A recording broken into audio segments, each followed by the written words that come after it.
Welcome to another episode of Mike's Money Picks. Today on the podcast, we're going to be breaking down the Saturday, January 27th slate of college basketball DFS. We are going to be breaking down the main slate on DraftKings as well as most of the main slate on FanDuel. FanDuel went a little bit outside the box. They have a lot of the afternoon games on their slate. So we're going to be covering all the games from 12 p.m. Eastern Time to 2 p.m. Eastern Time here on this slate because that encompasses the 12-game DraftKings slate as well as most of the FanDuel slate.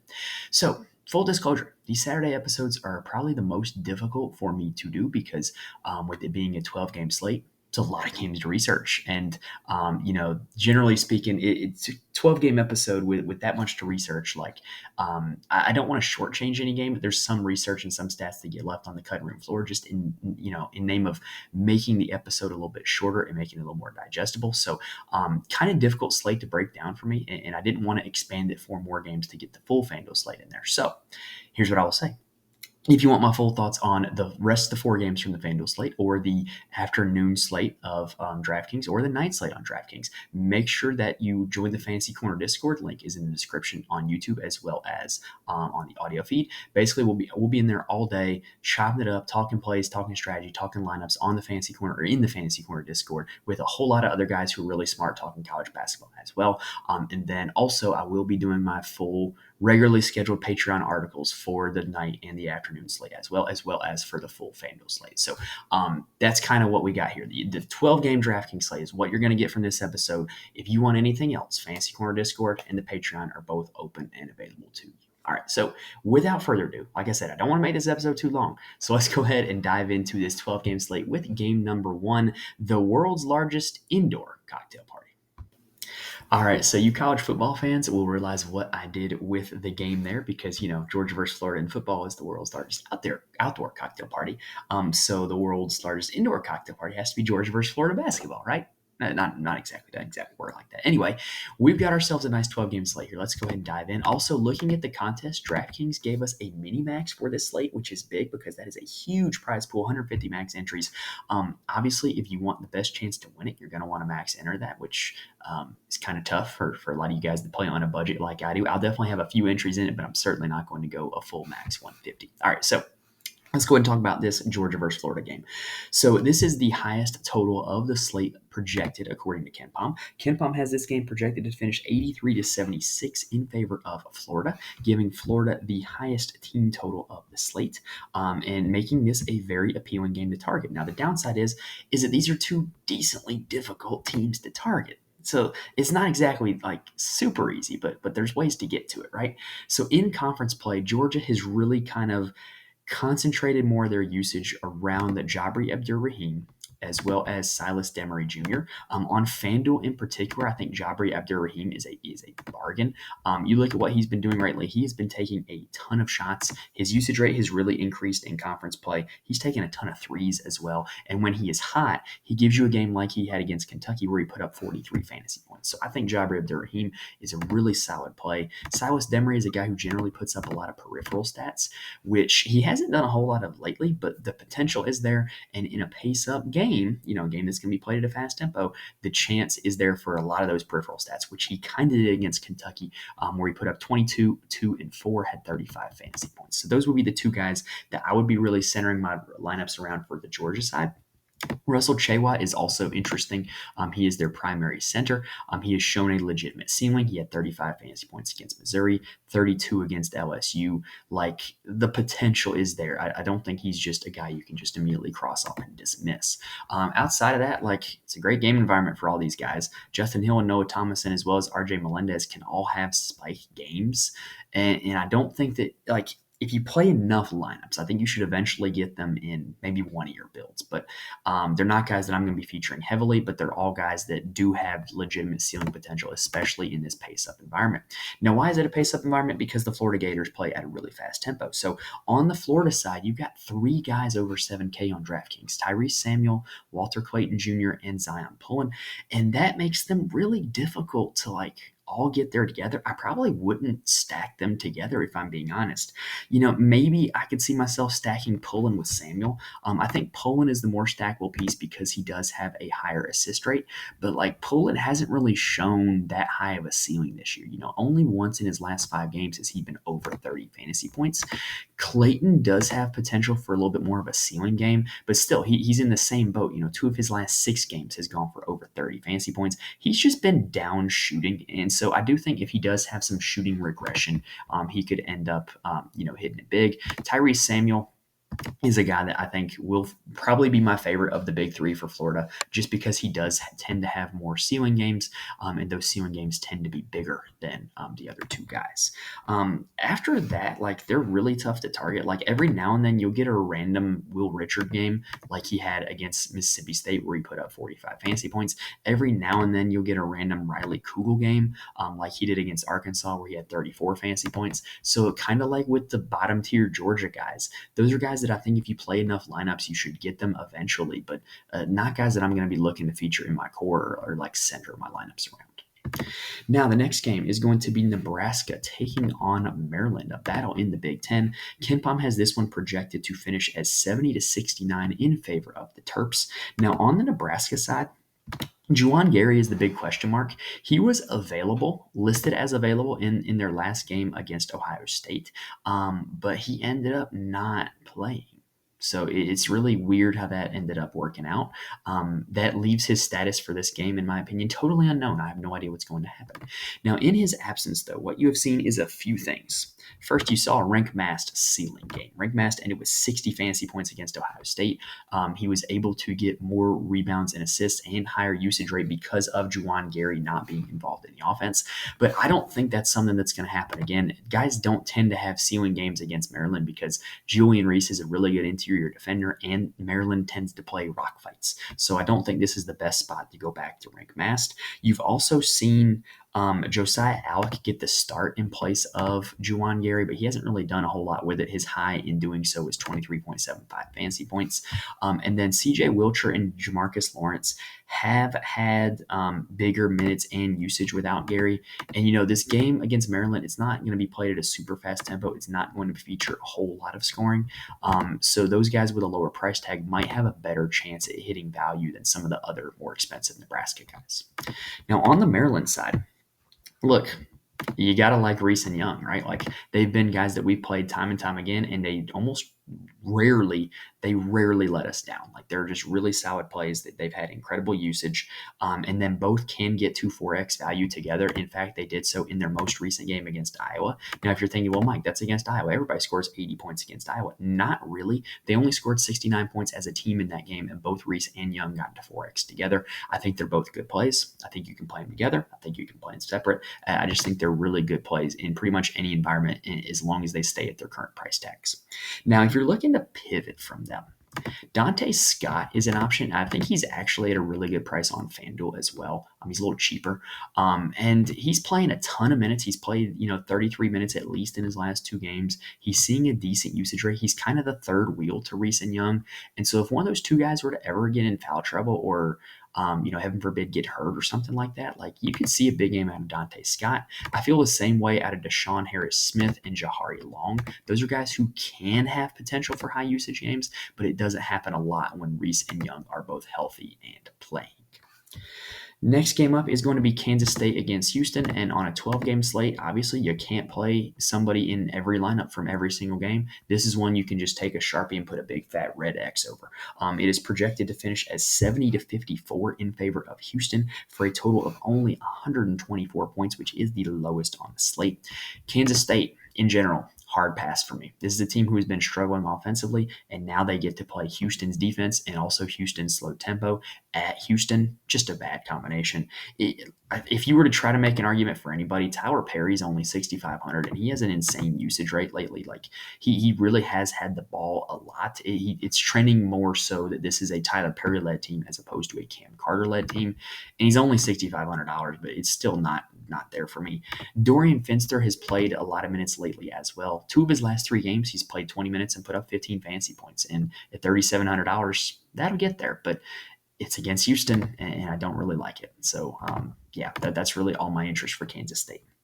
Now, on the Houston side, they're only projected 70, but like they're decently predictable in how they get to 70. Shed and Roberts have the highest ceiling, right? Because Shed has an incredible assist rate. He averages 6 assists per game. If this Houston offense is clicking, it's usually because he's doing something like he did when they put up 77 points against Texas Tech, and he had 29, 4, and 10. Juwan Roberts is also a guy that I have interested in. Kansas State is not exactly exceptional at guarding the post, and Roberts does have legitimate ceiling potential. He had 53 fantasy points earlier in this month against TCU. He's been kind of quiet recently, but if he can stay out of foul trouble and he can stay, on the floor, then it could be a ceiling game for Juwan Roberts. And then you have Cryer and Sharp. There's like the designated shooters. They're very shot dependent, but it wouldn't shock me to see either of them have a ceiling game. Now, Virginia at Louisville is another game that I think you can take a marker and put a big fat red X over. KenPom has this one projected to finish as Virginia 68-62 for a total of only 130 points. The reason why, Virginia ranks 361st in the nation in tempo. If you're curious, there's 362 teams in Division I. 362nd is actually North Texas, who we talked about the other night. So the good news is, though, for Virginia, Louisville surrenders a lot of fantasy points. They are not a good rebounding team. They do not force a lot of turnovers, and they give up a high assist rate. So if there ever were a time to play Virginia, guys, it'd be against Louisville. And Reese Beekman has an incredible usage rate on the season. He has a 27% usage rate and 43% assist rate on the season. I think he's in play for me tomorrow, as well as Ryan Dunn. So Ryan Dunn is now being used at the 4 spot. More on that in a second. And he tends to play his best against teams who play a smaller lineup and play, a smaller option at the 4, like NC State, like the first game against Louisville where he put up 38 fantasy points, and, like the Georgia Tech game as well where he put up 30. So I think Ryan Dunn is a solid option. I did not check. What did Reed Beatman do the first time against Louisville? 29 fantasy points in 31 minutes. Not bad, but like I said, Reese Beekman's going to be in play for me. Ryan Dunn is a guy that I do like, though. But the guy we got to talk about is the new starting center for the Virginia Cavaliers, Jordan Minor. And so he started the last 4 games for them at center. 18, 28, 15, 24 fantasy points. Really solid, right?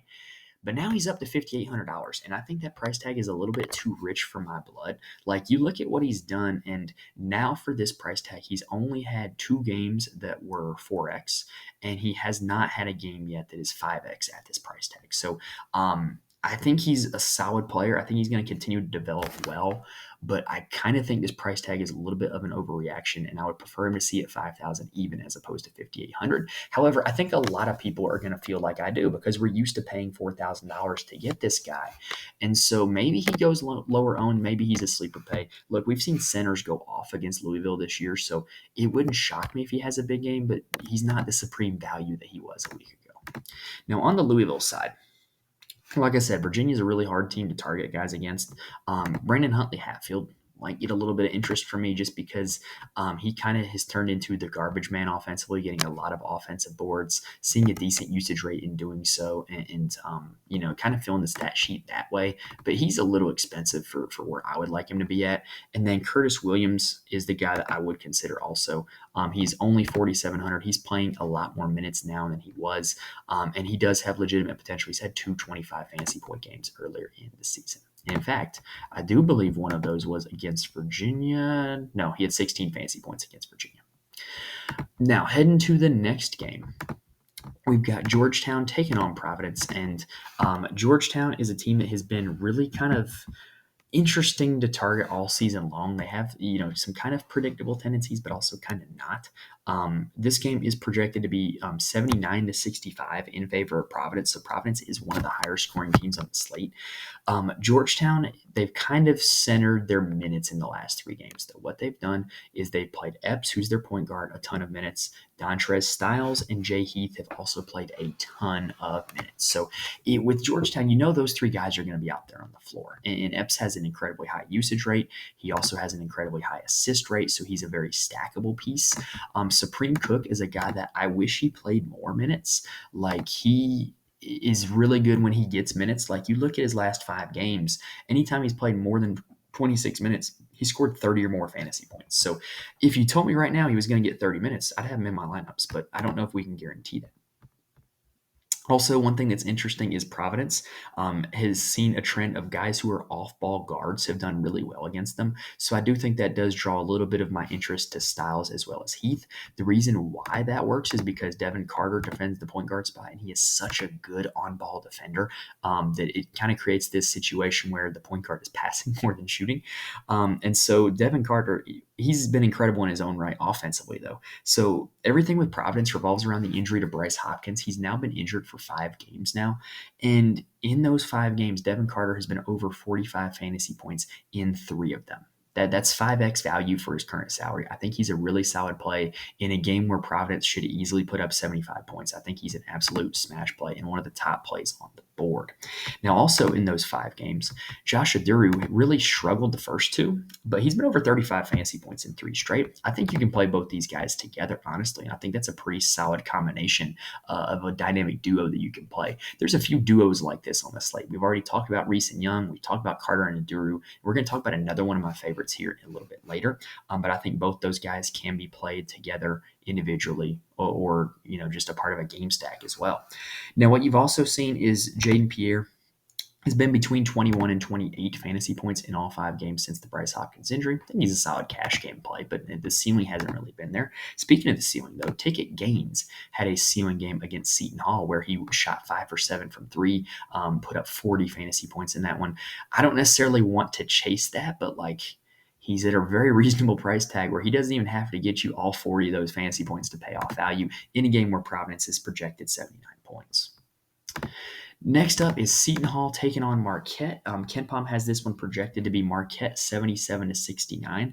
Now, KenPom doesn't know about injuries, though, and the biggest injury on the slate belongs to this game. It belongs to Seton Hall's Kadari Richmond. He is their all-world point guard who has been great this season and missed their last game, and I don't really know if he's going to end up playing this one or not. I don't think he's a super great option if he does. He only had 30 fantasy points in the previous meeting against Marquette, which was a game that they won, and he's coming off of that injury, so probably a pass on Richmond for me. However, my interest in the rest of the Seton Hall pieces varies differently, drastically, depending on if Richmond sits. So if Richmond is out, Alamir Dawes ran the point guard in that last game where he was out, and he took 22 shots. And also, he's a bargain on FanDuel. He's cheaper than this on FanDuel. I think he's a great play if Richmond is out on FanDuel. He had 39 fantasy points in that game, and I don't necessarily know if that is going to continue, but it doesn't even need to be that much for him to hit 5x value. 35 fantasy points would be 5x value.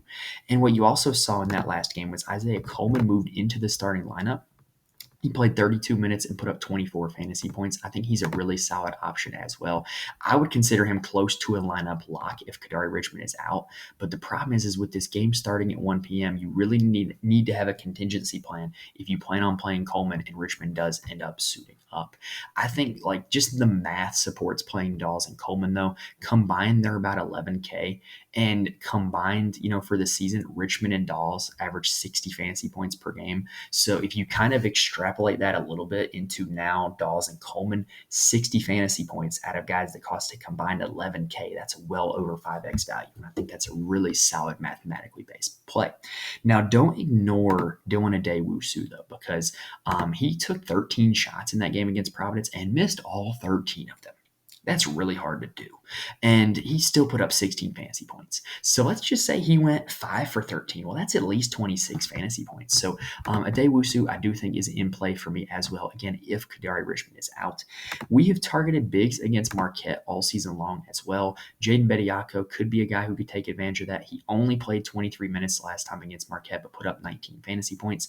He's another guy kind of like Supreme Cook at Georgetown. If you told me he was going to play 30 minutes, I'd lock him into all my lineups. Now, on the Marquette side, there are no injuries to worry about, but they've been really interesting with their lineups lately because with the injuries to Ross and Jones, they've been super thin at the guard spot. So Tyler Kolek has played a ton of minutes. He's seen a ton of usage. He's put up 37 fantasy points in 3 straight. I think he's a really solid play, and I think he's a really solid game stacking option if you want to play both those Seton Hall guards. Oso Ighodaro is probably my favorite play on the Marquette side, though.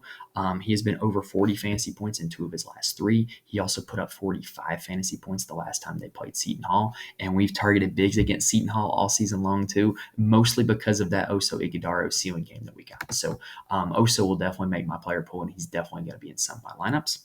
I also think Cam Jones has to be due for some shooting regression. Like, he's playing a decent amount of minutes because of all those guard injuries. He just hasn't been shooting the ball all that well. And so if he does get a decent shooting game, he can rack up a lot of fantasy points like he did when he played Seton Hall the last time, where he put up 30 fantasy points. Marquette also went big in their last game. They played Ben Gold at the 5 and Oso at the 4. Ben Gold played 26 minutes in that game against DePaul and only put up 14 fantasy points, but at a salary of $4,000, that's not that bad. But I don't expect him to do that in this one because DePaul plays a little bit of a bigger lineup. Seton Hall plays a little bit of a smaller lineup. It's just a trend that is worth noting, but I don't necessarily expect it to continue in this game. All right, so that was 6 games in 18 minutes. Let's take a quick little breather, and then let's talk about the second half of the slate. Remember, if you like what you see here on the podcast, or like what you hear here on the podcast as well, please like the video on YouTube, and please rate and review the audio feed. It really does help me out a lot. I really do appreciate it, and I cannot thank you guys enough for doing that. So if you like what you see and you want to show a little bit of gratitude for all the research for these 12 games and putting this together, please like the video, rate and review the audio. All right, so let's go ahead and dive into game number 7, which is going to be Kansas heading to Ames to take on Iowa State. Surprisingly, KenPom has this one projected to be 75-70 in favor of Iowa State. I did not see that one coming. Iowa State actually is a higher rated team on KenPom than Kansas. So interesting tidbit there. I don't necessarily know if I agree with that one. I got to see Iowa State beat somebody to know if they're for real. So for Kansas, we've talked about all season long, Dickinson and McCullough. They're always in play. There's always a ceiling potential lurking, and they're at a very reasonable price tag. And they're another one of those duos. They're not my favorite duo, but they're another duo that I think you can play together and just pencil yourself in for 70 to 80 fantasy points and be happy with those two. Now, the guy we got to talk about for Kansas, though, is Johnny Furphy. So he has moved into the starting lineup for the last 4 games. And in those 4 games, he had a little bit of a dud against Oklahoma, 15 fantasy points.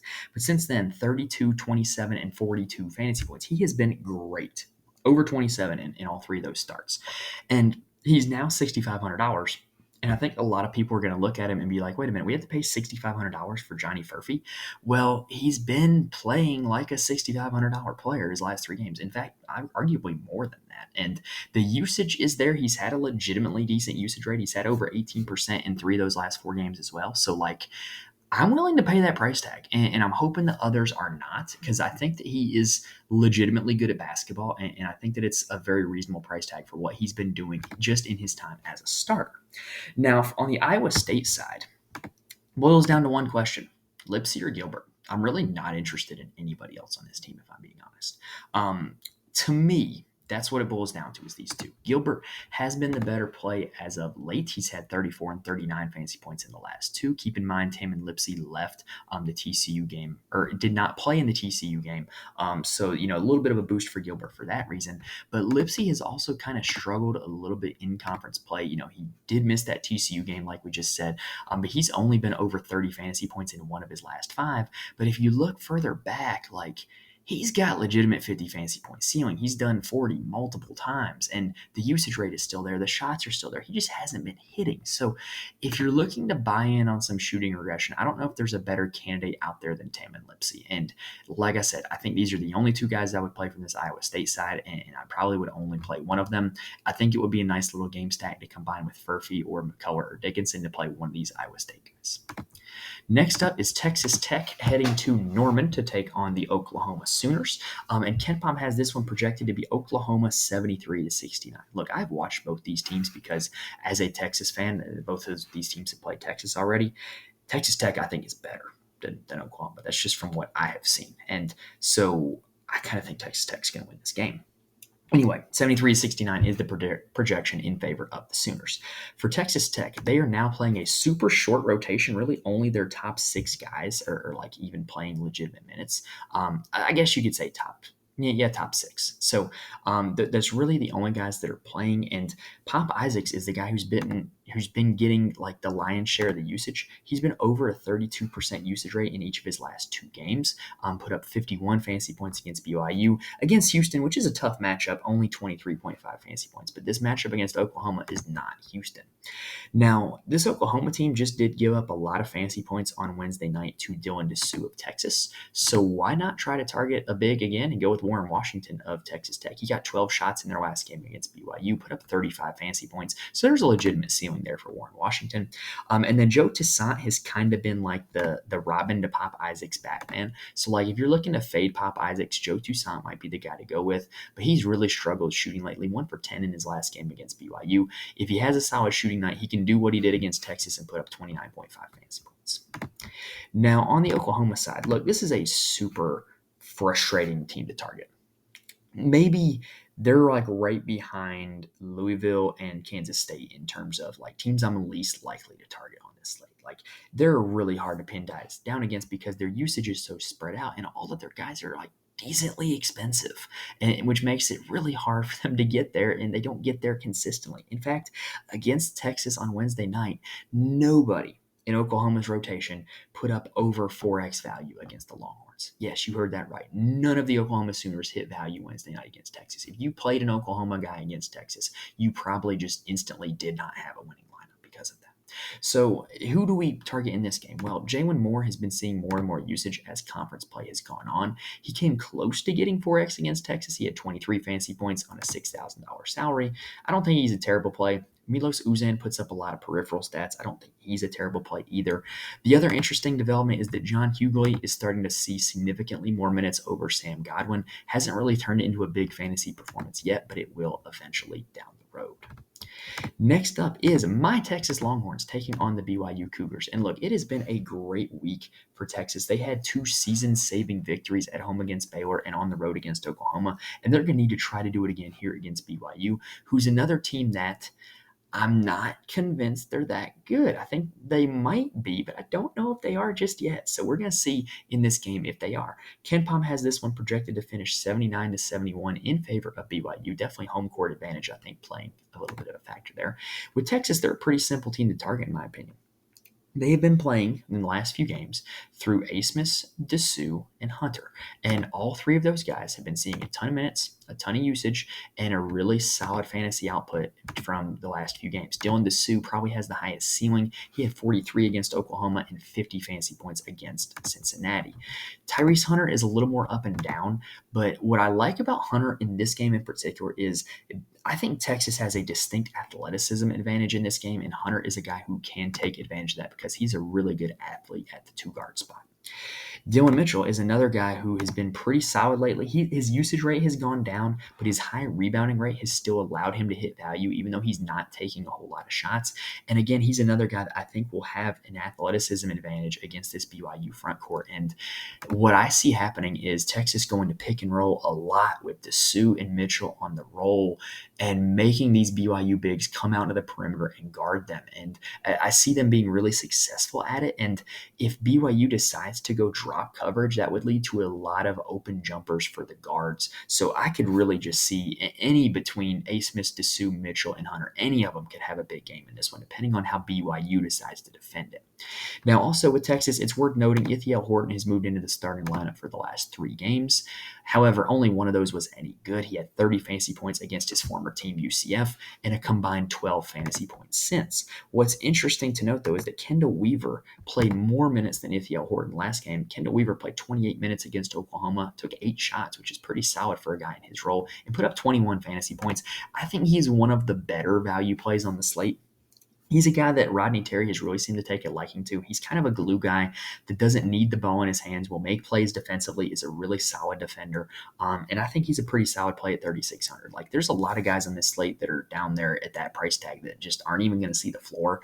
And so he's got a legitimate chance to play 25 to 28 minutes and put up 15 to 20 fantasy points at that salary. On the BYU side, like Oklahoma, this is a pretty tough team to target.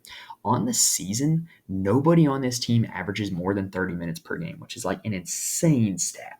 Now, in terms of the bigs for this team, it has been primarily Noah Waterman and Ali Khalifa. And like I said, I think that this is kind of a bad matchup for the two of them. I think Texas is more athletic than them. Khalifa has a really interesting game. He was previously a Charlotte 49er the last few years, so I got to watch him there.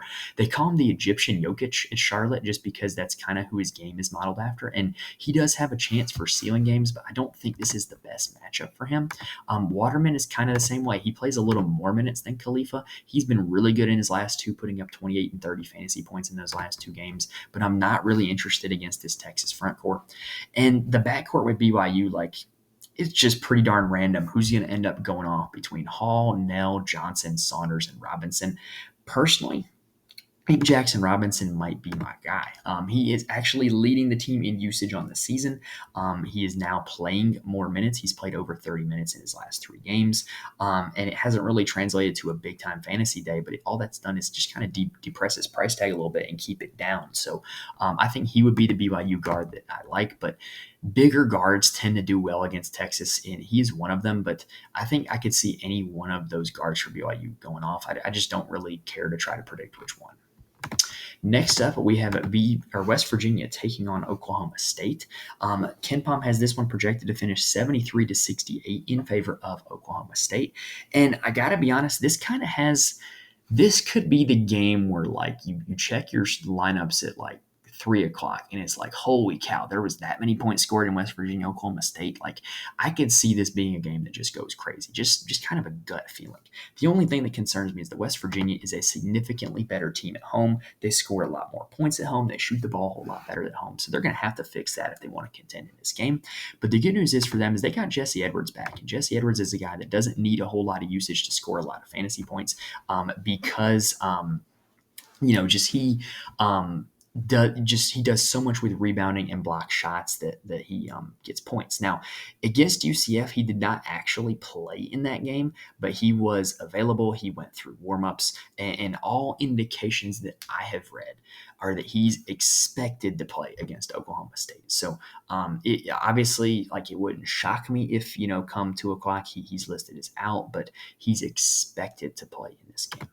Now, Patrick Sumnick could be a guy who would be affected by that against UCF. He fouled out of that game, played 27 minutes, and only put up 5.5 fantasy points. But he had really been a revelation for this West Virginia team. He had put up 27, 21, and 31 fantasy points in the last 3 games before that. I kind of think Edwards being back hurts him, but he's been really well lately, so it did merit mentioning. Raekwon Battle dealt with foul trouble last game as well, and that's about the only thing that can prevent him from shooting the ball 14 times. So I think he's a guy that would be interesting just in case this game does in fact go crazy. It's probably going to be because he ends up scoring a lot of points. On the Oklahoma State side, Javon Small has been their leader in usage on the season. I think he's a solid play. I think West Virginia is a good team to target guys like him against. And he's had 32 or more fantasy points in 2 straight games at a salary of only $7,100. Bryce Thompson actually leads the team in shot rate, though. He can be a little hot or cold. And with West Virginia not being a great defensive team, if you get him when he's hot, he has legitimate 30 fantasy point ceiling at a salary of only $5,500. As the season has gone on, this has been a team that's kind of in flux. It's kind of a lost season for them. They are one of the bottom dwellers of the very tough Big 12. As the season has gone on, though, John Michael Wright, Eric Daly, and Jarris Hicklin have been the 3 guys who have seen their minutes trend upward. So those would be 3 guys that I would have a little bit of interest in as value plays. They all have a legitimate chance to get 4 or 5x. Next up is to end at 2 of the better games of the slate to target in the ACC. We've got UNC taking on FSU first. KenPom has this one projected to finish 80 to 72 in favor of the Tar Heels. The previous meeting between these 2 teams was 78 to 70, so it should actually give you a pretty decent picture of what this one might look like. On the UNC side, both RJ Davis and Armando Bacot put up over 40 fantasy points in that first meeting. And right now, you are getting the 2 of them at like the lowest price they've ever been.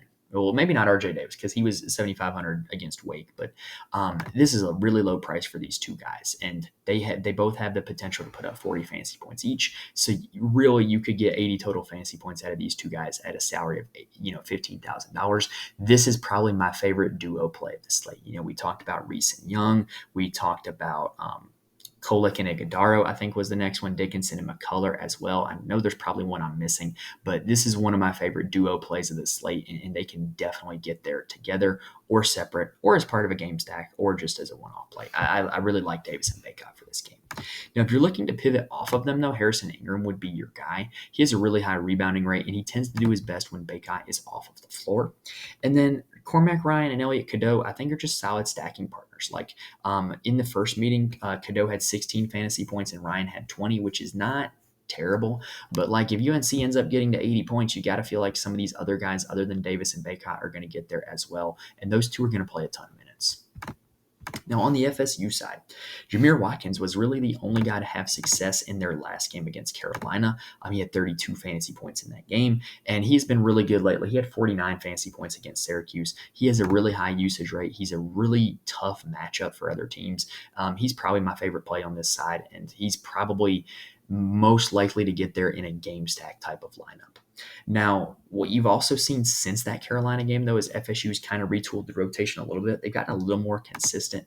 Darren Green has played a lot of minutes lately. It hasn't really translated into a big fantasy output in the last few games, but this is a great game environment. It's a pace-up spot, and he had 22 fantasy points in that first meeting against Carolina, so he'll make a few of my lineups on this Saturday slate. And then Primo Spears and Jalen Warley will also make some of my lineups. Primo Spears has a massive shot rate. He just hasn't been playing a ton of minutes until now. He's played 26, 29, and 30 minutes in his last 3 games. And with that shot rate, he's due to have a big night sooner rather than later. And then Jalen Warley is another guard who's playing a lot of minutes. And in a solid game environment, I could definitely see him hitting value as well. Last game of the slate is Pitt taking on Miami. This one is projected to be 77-73 in favor of Miami. There's a lot of really interesting things to talk about in this game, though. So Pitt has turned into a little bit of a mess. Carlton Carrington had been really struggling until last game. He had 33 fantasy points against Georgia Tech, but he had really been struggling before that. But that was kind of a nice little bounce back for him. And the reason why is because of the usage of Jalan Lowe, who had been starting at the 1 for this team. He's now over 26 fantasy points in 3 straight. But seeing the two of them do it together against Georgia Tech does give me a little bit of optimism that they can do it together here against Miami. And I don't think either of them make for terrible plays. Ishmael Leggett's another variable, though. So he was one of the best players on this Pitt team before he got injured, and he missed a few games, and now he's back.